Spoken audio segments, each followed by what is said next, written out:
আমার মনে হচ্ছে যে দিন দিন আমার ঈমান দুর্বল হয়ে যাচ্ছে। এক্ষেত্রে আমার করণীয় কি? তো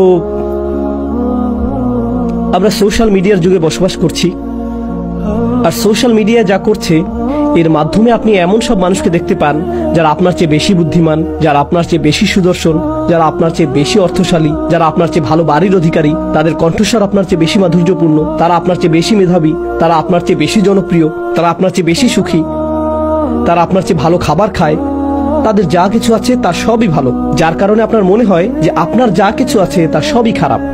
আর তখন আপনি আল্লাহর কাছে বলেন, ও আল্লাহ, তাদের জীবন এত ভালো কেন, আমার জীবন এত খারাপ কেন? দিন দিন আমার ঈমান দুর্বল হয়ে যাচ্ছে। সম্ভবত আপনার উচিত কিছু সময়ের জন্য টিকটক বন্ধ রাখা, আপনার ঈমানের অবস্থার উন্নতি হবে। শয়তান চায় যে আপনি তুলনার মধ্যে জীবন অতিবাহিত করুন। প্রথম থেকেই সে নিজেকে আদম আলাইহিস সালামের সাথে তুলনা করেছিল, এটাই তাকে ধ্বংস করেছে। আর আপনি জানেন কি হচ্ছে এখন? সার্বক্ষণিক নিজেকে তুলনা করা ছাড়া আপনি চলতে পারছেন না।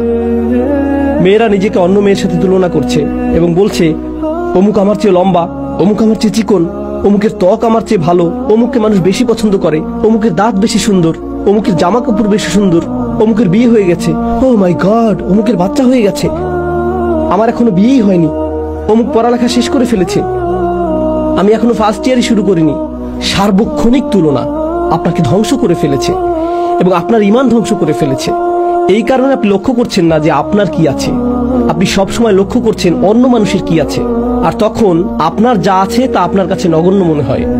আল্লাহর শপথ, যদি আপনার কাছে কোনো খাবার না থাকে আর তখন আপনাকে কেউ ছোট এক টুকরা রুটি দেয়, তাতে আপনি সন্তুষ্ট হয়ে যাবেন। কিছু না থাকার চেয়ে সামান্য কিছু থাকাও ভালো। কিন্তু আপনার কাছে যদি সেই এক টুকরা রুটি থাকে আর আপনি তাকিয়ে দেখেন যে অন্য একজনের কাছে আরো বড় রুটির টুকরা আছে, তখন সহসাই সেই এক টুকরা রুটিতে আপনি আর সন্তুষ্ট থাকবেন না। যদি আপনি অন্য কোনো দিকে না তাকিয়ে নিজের মতো করে থাকেন, এটাই যথেষ্ট।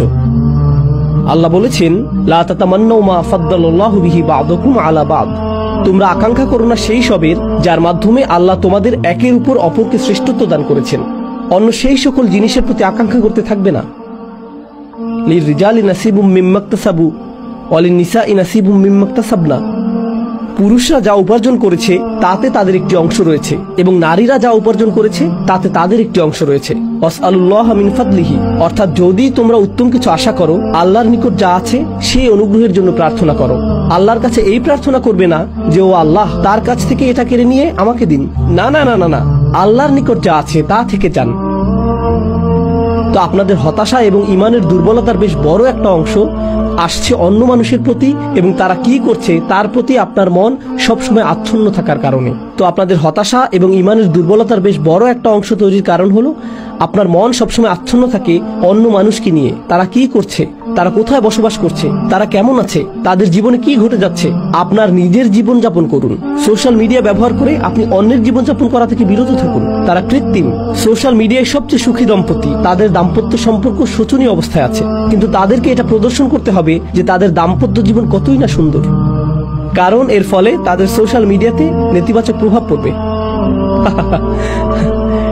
এই জগৎটা কৃত্রিম, এর বড় একটি অংশ কৃত্রিমতায় পূর্ণ, আর এটাকেই আপনি মানদণ্ড মনে করছেন। এটাই আমাদের সময়ের সবচেয়ে বড় সংকটগুলোর একটি। আপনি সবসময় অপর্যাপ্ততা এবং অপরিপূর্ণতার অনুভূতিতে ভুগছেন, অথবা আল্লাহ আপনাকে পর্যাপ্ত দেননি। এটা ঈমান দুর্বল করার বড় কারণগুলোর একটি। আল্লাহ আপনাদের সবাইকে এটা থেকে রক্ষা করুন।